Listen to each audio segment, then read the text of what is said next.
Beneath the deceptively sunny skies of San Jose, California, a colossal, grotesque silhouette rose, seemingly flung from the most warped and superstitious corners of the human mind, the Winchester Mystery House. 7 stories high, with hundreds of rooms, dead-end staircases, doors opening onto walls, windows overlooking other rooms, and countless fireplaces that served no purpose. This structure was an architectural anomaly, the very embodiment of a nightmare made real.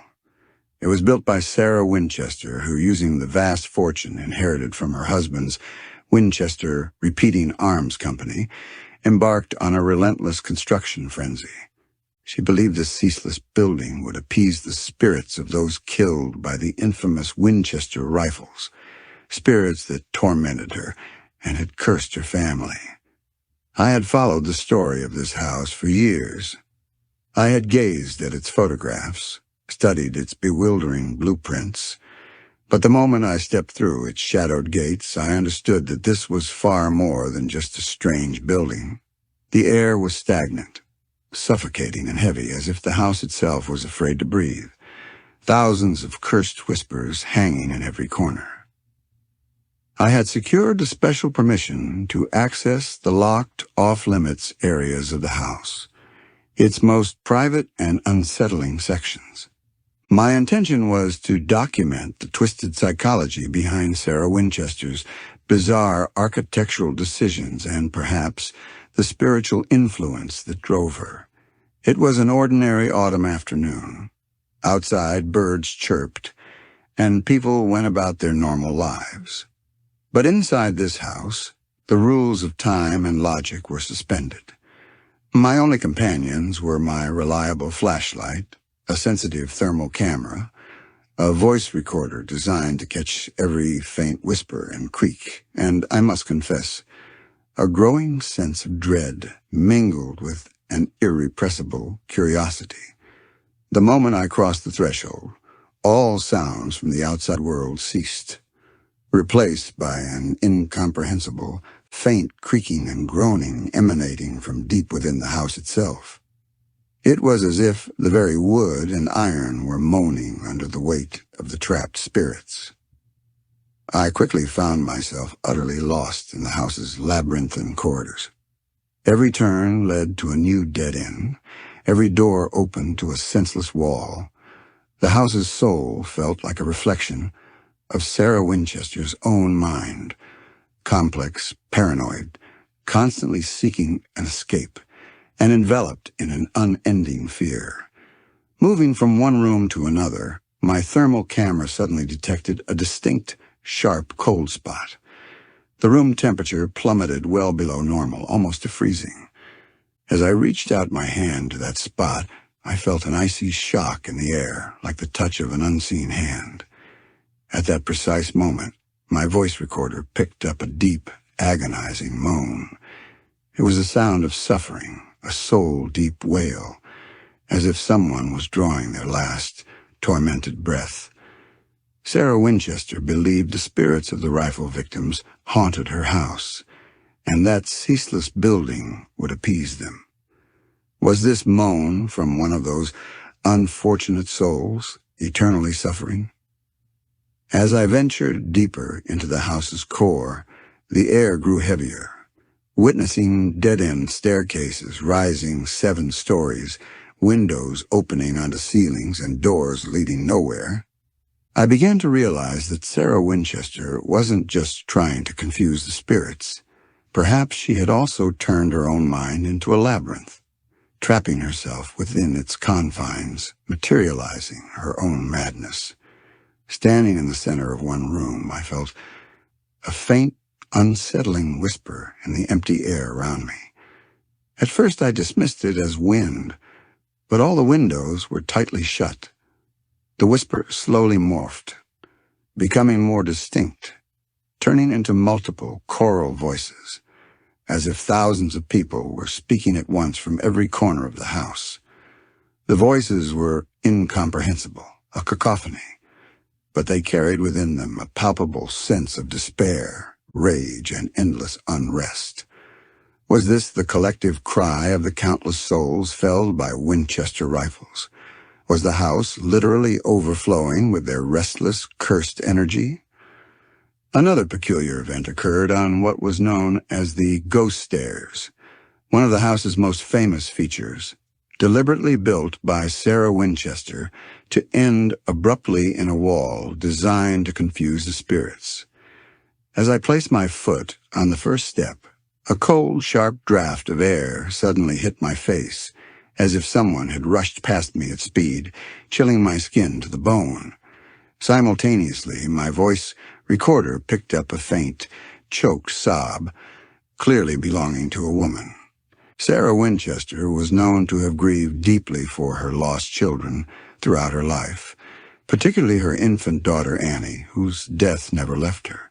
Was this the echo of her eternal sorrow, her hopes fading on those pointless stairs? Venturing deeper into the house, I encountered even darker, older, and more sinister rooms. The floor of one room, instead of normal hardwood, was covered in rough, decaying wooden planks, and from the center of the ceiling hung an old, rusted, heavy hook. This room was believed to be Sarah's seance room, where she supposedly communicated with spirits. As I stepped inside, my thermal camera went wild, showing rapidly changing hot and cold spots all over the room, as if invisible entities were swirling around me. When I closed my eyes, I felt a slight dizziness, and a strange, muffled, echoing laughter resonated in my mind. The laughter sounded absorbed by the room's walls, choked, but it also carried a distinctly sinister tone. Was this the voice of spirits answering Sarah's call? Or was it the sound of her own madness, a curse, trapping her within this labyrinth? Moving along a corridor, a door suddenly slammed shut with a violent crash. At that moment, I detected a distinct smell of sulfur in the air, sharp and deeply unsettling, as if a gateway to hell had momentarily opened. It was said that Sarah Winchester believed the house was also visited by demonic spirits, and that she placed crucifix figures on doors and windows to ward off malevolent entities. Was this scent a manifestation of a demon, or a raw projection of Sarah's deepest fears? I entered one of the most bizarre rooms in the house. It was entirely covered in mirrors. Every wall, even the ceiling and floor, was paneled with them. Legend claims Sarah Winchester used mirrors to confuse spirits and prevent them from following her, or that she believed spirits could be trapped within them. Standing in the center of the room, countless reflections of myself surrounded me. Suddenly, behind my own reflection in the nearest mirror, I saw a distinct silhouette. My reflection remained still, but the figure behind it, its face obscured, was a pitch-black shadow. The figure slowly moved closer to my reflection, and then the expression on my own face in the mirror began to shift. It was as if an entity beyond me was taking control of my reflection. A look of profound pain and terror emerged on my reflection's face. In that instant, a cold, decaying breath wafted from the mirror's surface towards me, and my voice recorder picked up a faint, muffled groan. "Do you see me? You stole my identity."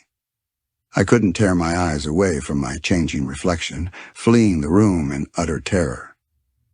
I descended to one of the lowest floors of the house, entering a windowless, earthy room that was supposedly once a cellar. The air was so heavy it felt like my lungs were collapsing, as if all oxygen had been consumed. According to rumors, this was where soil brought from old cemeteries was stored in the early days of the house's construction, before the constant building began. As I stepped into the room, a sharp, fresh scent of raw earth hit my nostrils, as if someone had just dug a grave. My thermal camera showed an irregular but distinct heat signature in one corner of the room beneath the floor. It was as if something was buried there and still radiating warmth.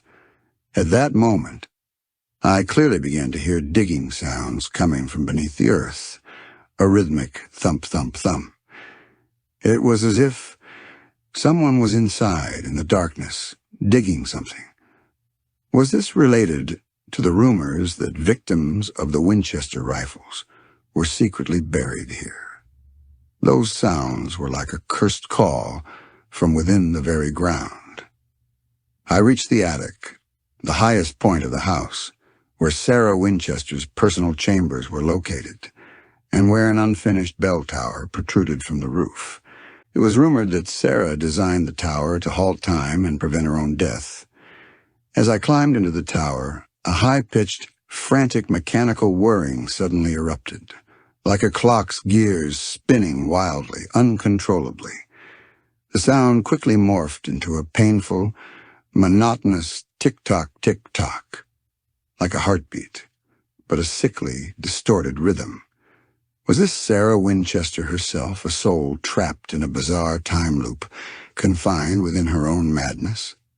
Just then, the wind chimes in the tower, without any breeze, began to chime on their own, the sounds like a mournful wail. Continuing through the house's convoluted structure, I suddenly found myself in a windowless, low-ceilinged, completely enclosed room I hadn't seen before. The air was so oppressive I struggled to breathe.